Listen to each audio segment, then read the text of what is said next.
it's your girl Miss Hindzz, and this is Vibes with Us Sessions. Today's special guest is Nyoka Ebony.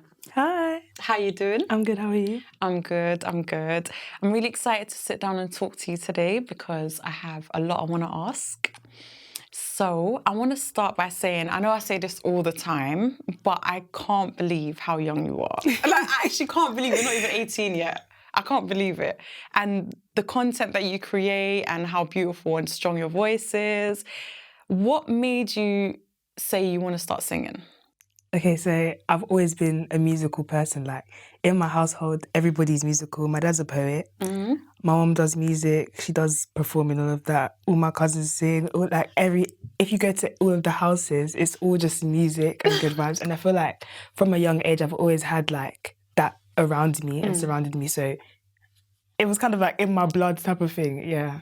Okay, so do you feel like the influences around you kind of made you feel like you wanted to sing as well, or did you feel like you didn't want to be left out? Like, you know, when certain families have like a family of doctors and then I have to be a doctor too, was it like that or? Well, okay, music has always been my passion from a young age, but me having all of those people around me and all the musical inspirations surrounding me and just in my environment, I feel like it kind of aided me to where I am now, because if, let's just say that I didn't have that, I feel like the content that I create, it wouldn't be as good, because I feel like everything feeds back to just life. Do you know what I mean? Yeah. Yeah, because I was going to say that actually. I was going to say that the music you make is like highly influenced by like reggae and that kind of music. And it's really uncommon to see people at your age that make music like that. So I wanted to know more about where it came from.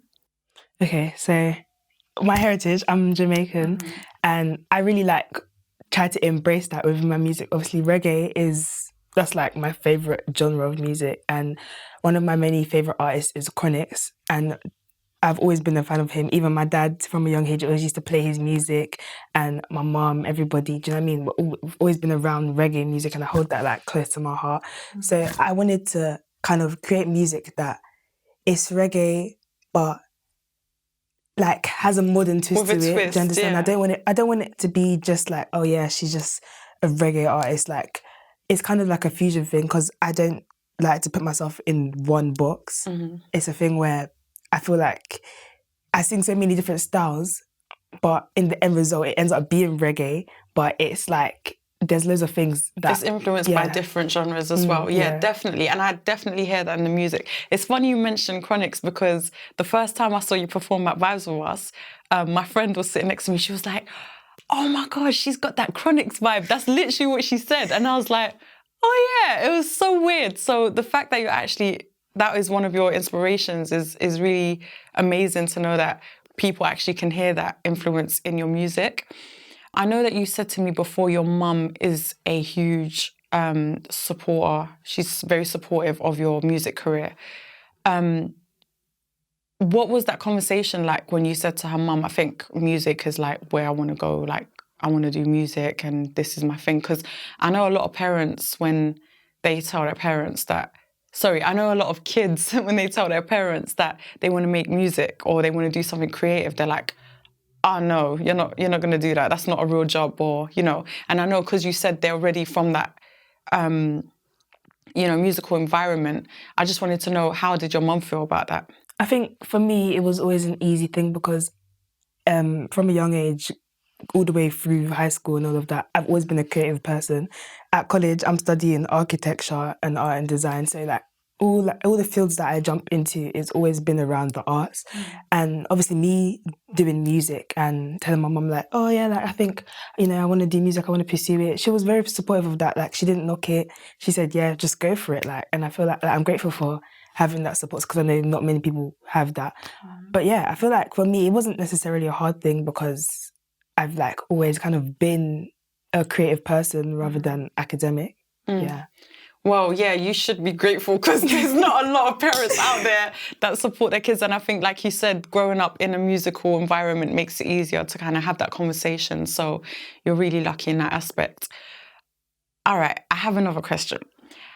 If you could collaborate with two artists, dead or alive, they don't have to be from the UK, they can be from anywhere, and they don't have to be on the same track, so two separate artists, who would you choose? Chronix and Lila Ike. Wow. They're literally like, they're your twins. They make the same music as you, both of them. I just love them both. I feel like I love music with like context and structure, and they just literally talk about real life, and it just has such a vibe to it. Like it really does. It really does. And you know what? When I listen to both of those artists, I just think of you. So that is crazy that you said that. That's crazy. I'm so glad that you like knew exactly who to choose. So if that ever happened, it's like, yep, I'm gonna choose these two. So what is your plan for the rest of the year? What have you got planned? Like, are we gonna get a project this year? What's the 100%. Okay, so the EP is in the works, but I have a new single out already. It's called Look There Now, and the story behind that is that it's just about, you know, like when something happens and you've been told, like someone's told you something and it's like, if you listen to me, it wouldn't have happened. Yeah, like I told you so kind of thing. So it's just about that, good vibes, you know. And I feel like the thing... How can you say good vibes? I told you so. Do you know what it is? I feel like when you listen to it, you will understand. Like, I can't really explain it too well, but it's a thing where you just have to hear the song and then... Okay. I got you. I know it's going to be good vibes because you made it, so it's cool. But yeah, the EP's in the works. I'm working on a couple of things and I want to deliver, so I don't want to rush. I want to make sure that it's good content and I'm really just doing what I'm meant to do in the best way possible. So yeah. That's the best thing. I think it's quality over quantity always, and I'm sure that you will give us your best work. So with the EP, do you think it's going to come out this year? Can you 100%. At least tell us that? It will come out this year. Yeah? Yeah. All right, cool. Name? Not yet. No? You're not going to give me that? No. You just have to wait. Okay. So if any artists want to collab with you, or if anyone wants to reach out for performance opportunities or any inquiries, where can they reach you? Honestly, on Instagram I'm active. You can also email me. Yeah, like the DMs, I open them. So okay, cool. Yeah. And your Instagram is? Nyoka Ebony Music. Email is exactly the same at gmail.com. And yeah. Perfect. Well, Nyoka, it's been a pleasure. Thank you for having me. It's always a pleasure. And we look forward to your performance. Thank you very much. Thank you. Now we will have an exclusive performance from Nyoka Ebony on the vibez sessions.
Sure you only wanna hurt me, so now I'm slipping away. I don't feel the same, I'm losing myself. I don't like what we become, I don't feel like we